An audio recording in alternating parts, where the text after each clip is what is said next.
can do that now if you have the time.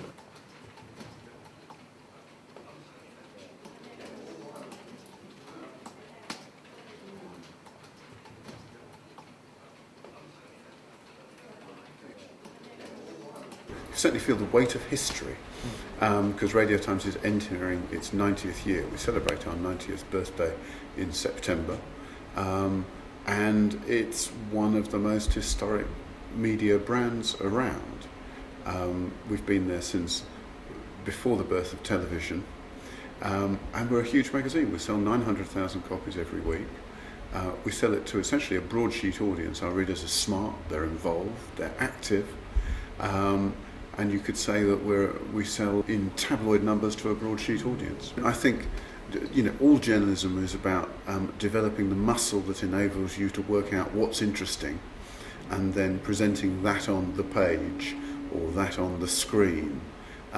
So it's a slightly different muscle, magazines. 10, 15 years ago, people thought that Radio Times and the television listings magazines were going to suffer most as the internet exploded. Actually, what you've seen is the reverse of that. Radio Times is thriving. Our circulation now is bigger than the Sunday Times, and the audience is not dissimilar. We are losing a few readers every year, but compared to newspapers which are falling off a cliff, we're doing well. Why are we doing well? I think it's because we've adapted our journalism.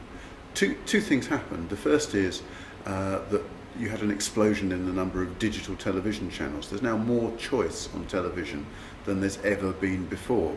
So people turn to Radio Times because it's trusted, because we watch programmes before we write about them, and we advise people what's good on the television. And if you're a busy person, it's incredibly useful to have a magazine that you trust advising you how to use your time usefully, so you know what's going to entertain you, you know what's going to inform you, and you know what you can veg out to. And Radio Times does all of that. We've got lots of plans and lots of ideas, and many of them we're pushing ahead with even now. Our website has doubled in size in the last year. But the web is different from the magazine. The magazine is something unique that sits on the coffee table for 12 days, that people read every word of, and they pick it up and they put it down and they pick it up and they put it down, and it's a companion. The website is there for people who want to know the answer to a question now. What's on now? What's on tonight? And we found that a very, very powerful formula for success in the last few years. If you want to keep up to date with entertainment news, if you want to know what's happening in the world of television, radiotimes.com is where you come, and it's where people are coming in ever increasing numbers.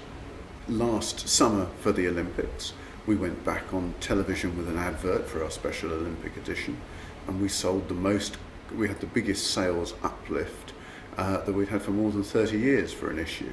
This Christmas, again, we went back on television with a television advert for our Christmas edition, and we had a year-on-year sales increase which was bigger than any since 1991. We've got fleet-footed, insightful managers who are investing in the digital future for Radio Times, and that's a very exciting time to be running Radio Times. I think the brand values of the BBC are buried deep inside the journalism of Radio Times. We believe in quality, we believe investing in journalism, and we have very, very high standards.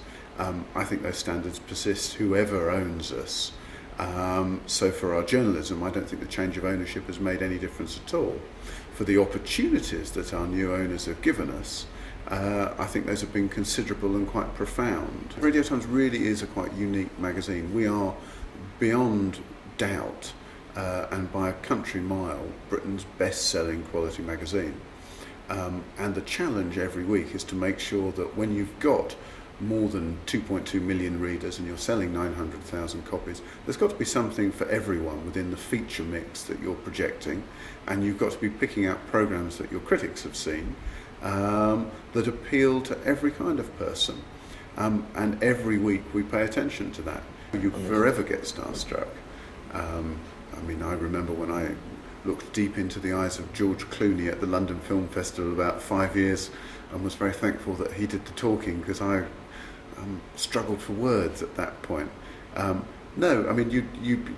interesting thing about television is that you meet all kinds of people. And you get a little glimpse and see whether their public facade is quite what they're like in private, and for some it is, and for some they're rather different. Being on the Radio Times cover makes a huge difference, and the great thing about being the editor of Radio Times is you have no shortage of people who want to be on your cover.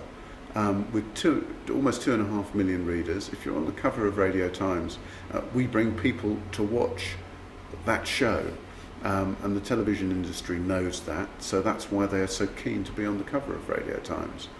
My difficulty is making sure you're picking the right person each week, because what you're trying to do is put a face on the cover that shifts copies at the magazine on the newsstand, and you're trying to pick someone who's of interest to your readers.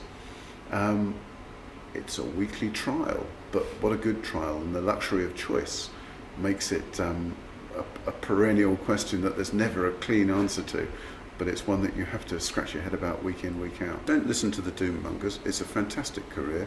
It's a great way to spend your time. You just have to have two qualities.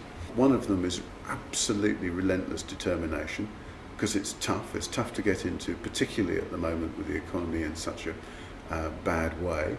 But if you're determined, and if you love it, and if you write it, and if you practice it, that talent will shine through, because in the end journalism is meritocratic. You live or die by your last piece, whether it's a piece on paper or a piece to camera.